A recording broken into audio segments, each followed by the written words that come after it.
It's been 105 years since a giant German World War I submarine washed ashore on the beach at Hastings, and it fast became the town's biggest tourist attraction.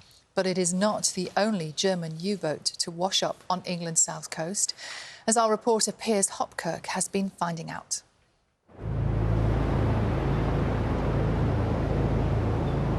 They were the often unseen deliverers of destruction, silent assassins of the deep.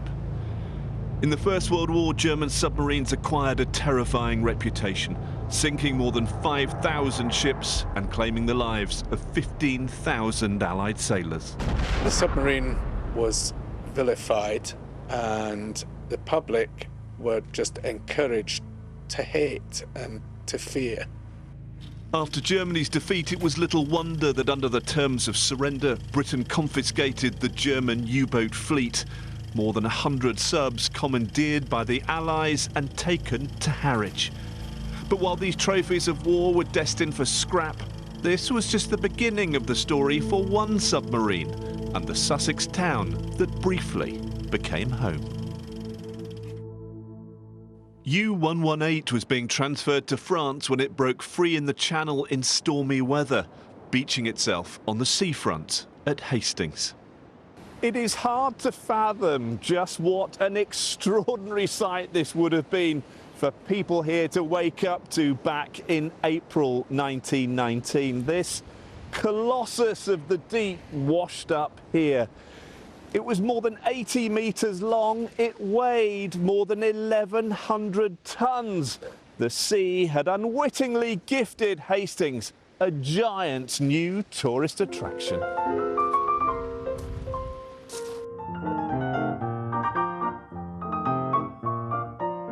And there it sat in front of the town's Queen's Hotel. Too vast to be shifted, it resisted attempts to refloat, but it became briefly an object of fascination.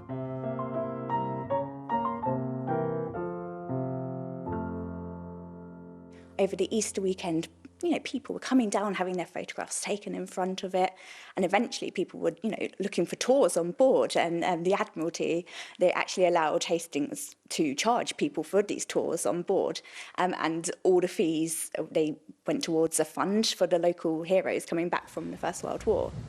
But soon its value as an attraction was to be outweighed by its value in scrap.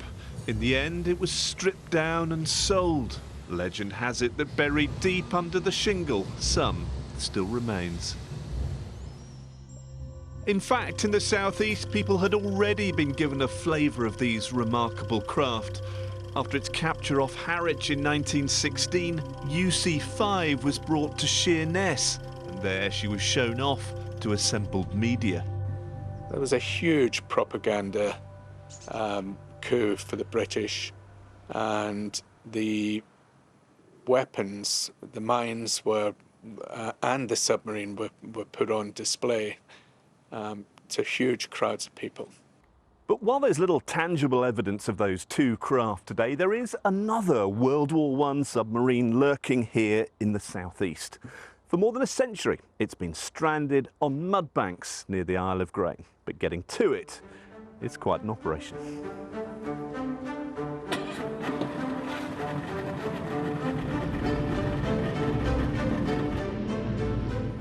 Given the right boat, the right time and the right tide, though, it is possible to reach it. And after travelling up the Medway to the remote location where she sits, she comes into view. It's so eerie, it's an awesome sight.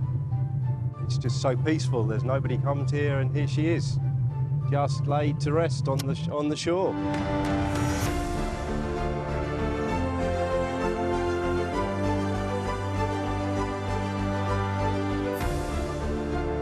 Debate continues as to her exact identity. Historic England suggests it's one of 3 World War I subs, abandoned here either deliberately or accidentally after being stripped of its parts. It's only the spring tide that allows us to get effectively within touching distance of this extraordinary vessel. Within an hour or so, it'll be overwhelmed by water yet again. And while this is just a shell, It's what isn't here that's just as interesting as what is. The outer casing would have been taken away for reuse elsewhere, but also the internal fittings. So things like engines and motors that are inside were taken away and found a second life inside factories and places like that around the south coast of England. We've got records to show that some of them were used in power stations, in cement works and all sorts of places.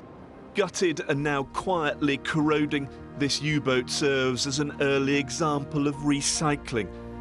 A fading memory of a conflict gradually disappearing in the mud of the Medway. Piers Hopkirk, BBC News.